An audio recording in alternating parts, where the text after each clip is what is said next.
by first defining what is theory. So, theory students are explanations of natural or social behavior, event, or phenomenon. So, more formally, a scientific theory is a system of constructs or concepts and propositions, or it describes the relationship between those concepts. So that collectively presents a logical, systematic, and coherent explanation of a phenomenon of interest within some assumptions and boundary conditions.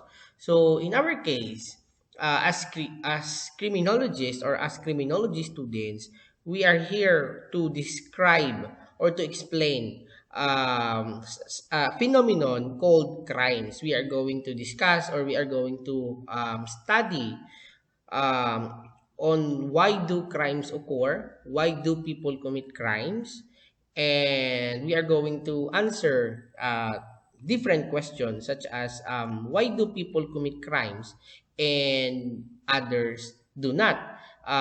Why do people react violently when put on the same situations as compared to those people who did not committed crimes? And why do people becomes victims of crimes, and why do people becomes victims over and over again? So now let us proceed with the discussion of what is crime. So what is crime? So we have three definitions of crime. We have the sociological definition of crime, we have the psychological definition of crime, and we have the, of course, the most important definition, which is the legal definition um, of crime. So first, what is sociological definition, or what is crime in the sociological point of view? So in sociology, a normative definition views crime as a deviant behavior that violates prevailing norms or cultural standards describing how humans ought to behave normally. So in the sociological point of view, crimes are those misbehavior or those actions or behavior that does not conform with the standards of society. Meaning to say, those acts does not coincide or does not go along with the natural flow of society, or does not conform with the standards of the environment or the society that a person lives in. So in the psychological point of view, crime is a result of individual differences in the thinking processes. So, according to this point of view, crime is committed or people commit crimes because of a mental anomaly, or there is an anomaly sa brain sang tao, or a person is having a mental disorder, or thus making the person susceptible to violent reactions, or susceptible to committing crimes. So in the legal point of view, students, which I said earlier is the most important definition of crimes, uh, since it is the act committed or omitted in the violation of law, forbidding or commanding it, and for which a punishment is imposed upon conviction. So always remember, students, that an act or a deviant behavior or a deviant act will not be considered as a crime if there is no law, or there is no such law that defines the act as a crime and provides punishment for the said act. Meaning to say, not all deviant behavior or not all immoral acts or bad behaviors of a person is considered a crime.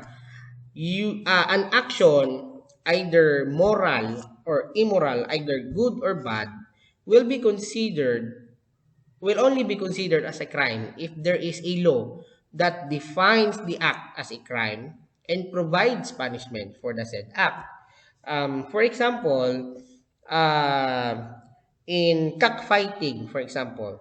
So, for those people who are not into gambling, cockfighting is an immoral act, which also includes animal cruelty. So that is an immoral act.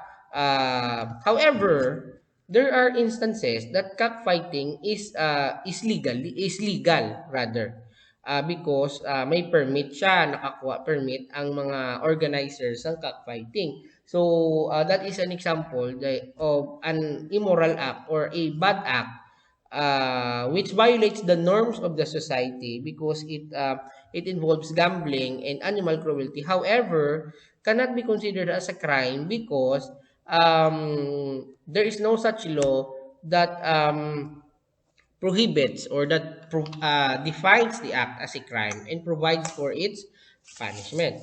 So to proceed, what are the different theoretical perspectives in crime causation? So in this subject, students, we are going to discuss four major theoretical perspectives of crime causation. First, we are going to have the rational choice perspective or the classical choice perspective, we have the biological perspective, we have the psychological perspective, and we have the social perspective, which have three dimensions or divided into three categories, which are the social structures perspective, the social process, and the social conflict perspective. And take note that each theoretical perspective has its own definition of crimes, its causes, and this theoretical perspective also provides for a solution or policy to prevent crimes. So, what are the difference between those theoretical perspectives as far as on how they define crime? So, the classical and the rational choice perspective. So, it defined crime as a rational behavior. According to this theory, people are rational beings accountable for their actions. Next, we have the biological perspective. So, crime is an instinctive response to environmental stimuli. So, the biological perspective, students, is, for me, considered as the most controversial theoretical perspective since it classified criminals or criminal behavior based on the person's physical attributes or physical characteristics. So, as we move forward with our discussion, we are going to have a deeper discussion or understanding of these different theoretical perspective. So we have the psychological perspective. So crime is a purposeful behavior that is a response to certain felt needs. So psychological perspective class or theories under the psychological perspective theorize that crimes are caused by uncontrollable urges or mental anomaly sa brain sa tao or would-be criminals. So in the social structure, the social process, and the social conflict which are under the sociological perspective. So the theories under the sociological perspectives suggest that criminal behavior are acquired behavior, socialized behavior, and socially created behavior. So, why do crime occur? So, in your early years or your introduction to criminology students, you have been introduced of the theory or the principle that is called the anatomy of crime or the crime triangle. So, in the crime triangle, we have three elements. We have the desire, which is based the base element of crime because desire are the motivational force. Those are the emotions that we feel. Those are the motivations or those are the things that motivate the would-be criminal to commit a crime. So we have the instrumentalities or the tools or the capacity of a person to commit crimes.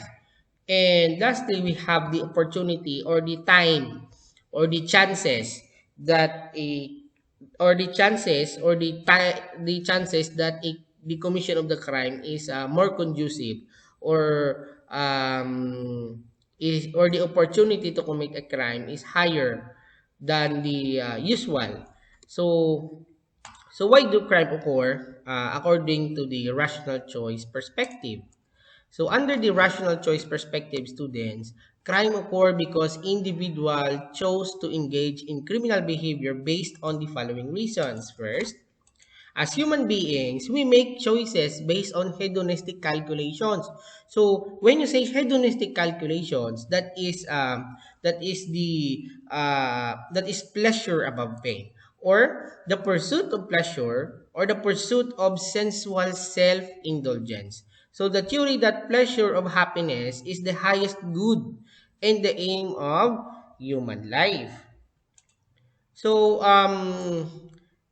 rational human beings act to maximize benefit and reduce cost. So, the rational choice perspective argued or suggested that we commit crimes based on how we perceive happiness, or based on the pursuit of our own happiness in order for us to avoid pain and suffering. So, how do we prevent crimes based on the rational choice perspective? So students always remember that the rational choice perspective suggested that if the benefit, or argue that if the benefit of crime, when you say benefit of crime, those are the example, or the money that you get from robbery and theft or malversation, the happiness, the fulfillment that you gain from committing murder, homicide, rape, and any other crimes. Those are classified, or those are tagged or classified as the benefits of crimes.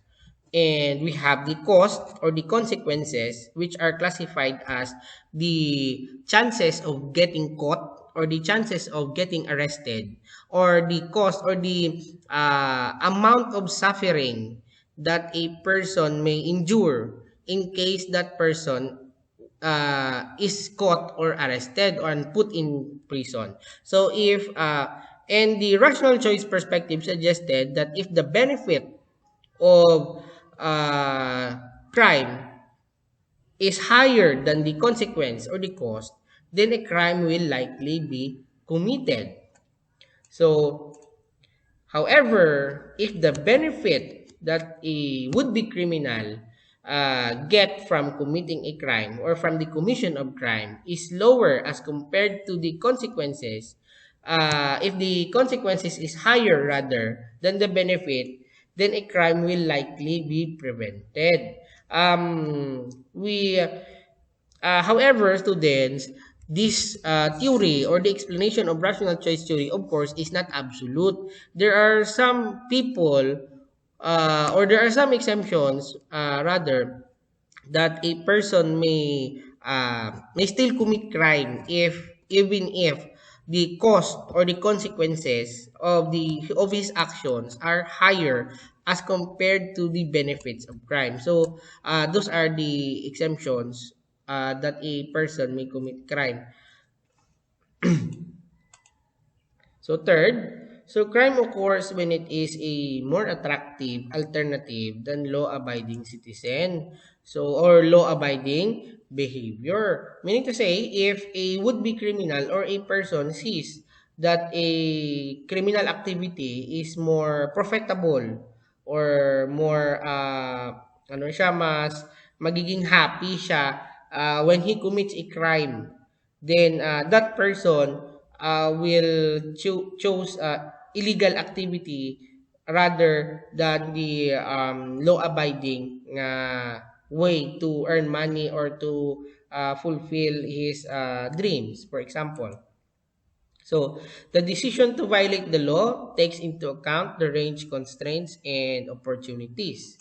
And the lifestyle of individuals contribute to both the amount and type of crime in which they engage. Meaning to say, the higher the social status of the would-be criminal, or the criminal, the higher is the degree of crime they